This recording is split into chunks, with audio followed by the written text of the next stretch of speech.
اور ان پر ظلم نہیں کیا جائے گا، مگر ان کے دل ان باتوں کی طرف سے غفلت میں پڑے ہوئے ہیں، اور ان کے سوا اور اعمال بھی ہیں جو یہ کرتے رہتے ہیں، یہاں تک کہ جب ہم نے ان میں سے آسودہ حال لوگوں کو عذاب میں پکڑ لیا تو وہ اسی وقت چلا اٹھیں گے۔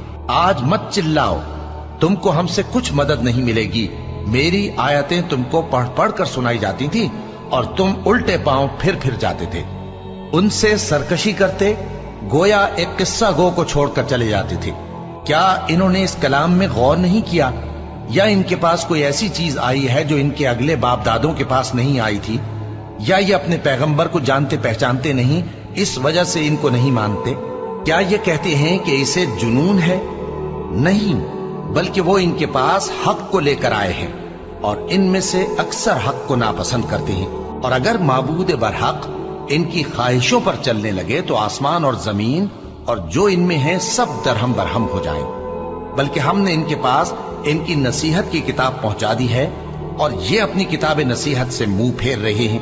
کیا تم ان سے تبلیغ کے صلے میں کچھ مال مانگتے ہو؟ تو تمہارے پروردگار کا دیا ہوا مال بہت اچھا ہے، اور وہ سب سے بہتر رزق دینے والا ہے، اور تم تو ان کو سیدھے راستے کی طرف بلاتے ہو۔ اور جو لوگ آخرت پر ایمان نہیں لاتے وہ راستے سے الگ ہو رہے ہیں۔ اور اگر ہم ان پر رحم کریں اور جو تکلیفیں ان کو پہنچ رہی ہیں وہ دور کر دیں تو یہ اپنی سرکشی پر اڑے رہیں اور بھٹکتے پھریں، اور ہم نے ان کو عذاب میں بھی پکڑا تو بھی انہوں نے اللہ کے آگے عاجزی نہ کی، اور یہ عاجزی کرتے ہی نہیں، یہاں تک کہ جب ہم نے ان پر عذاب شدید کا دروازہ کھول دیا تو اس وقت وہاں نا امید ہو گئے۔ اور وہی تو ہے جس نے تمہارے کان اور آنکھیں اور دل بنائے، لیکن تم کم ہی شکر کرتے ہو۔ اور وہی تو ہے جس نے تم کو زمین میں پیدا کیا اور اسی کی طرف تم سب جمع ہو کر جاؤ گے۔ اور وہی ہے جو زندگی بخشتا اور موت دیتا ہے، اور رات اور دن کا بدلتے رہنا اسی کا تصرف ہے۔ کیا تم سمجھتے نہیں؟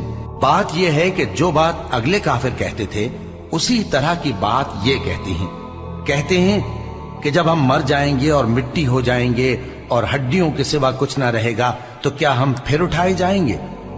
یہ وعدہ ہم سے اور ہم سے پہلے ہمارے باپ دادا سے بھی ہوتا چلا آیا ہے۔ اجی یہ تو صرف اگلے لوگوں کی کہانیاں ہیں۔ کہو کہ اگر تم جانتے ہو تو بتاؤ کہ زمین اور جو کچھ زمین میں ہے سب کس کا مال ہے؟ جھٹ بول اٹھیں گے کہ اللہ کا۔ کہو کہ پھر تم سوچتے کیوں نہیں؟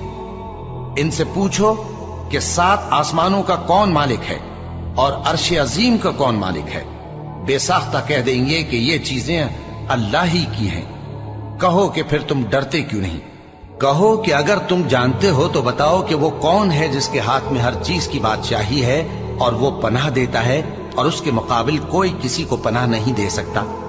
فوراً کہہ دیں گے کہ ایسی بادشاہی تو اللہ ہی کی ہے۔ کہو کہ پھر تم پر جادو کہاں سے پڑ جاتا ہے؟ بات یہ ہے کہ ہم نے ان کے پاس حق پہنچا دیا ہے، اور یہ جو بت پرستی کیے جاتے ہیں بے شک جھوٹے ہیں۔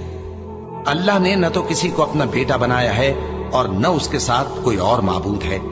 ایسا ہوتا تو ہر معبود اپنی اپنی مخلوقات کو لے کر چل دیتا اور ایک دوسرے پر چڑھ دوڑتا۔